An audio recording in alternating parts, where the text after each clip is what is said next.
प्रणाम सब गोटे के। हम प्रीति झा एक सामा गीत सुना रहल छी।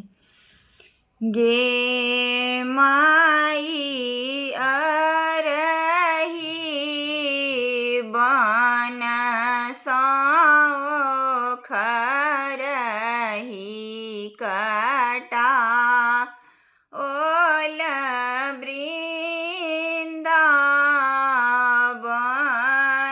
बीट बाँस गे माई ताही बाँस लए बंगला छरा ओल झीर झीर बहे बसात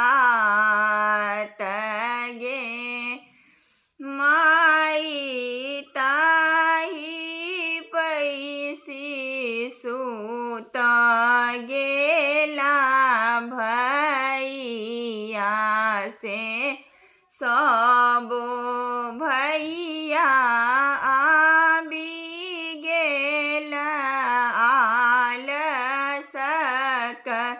नींद गे माई उठबए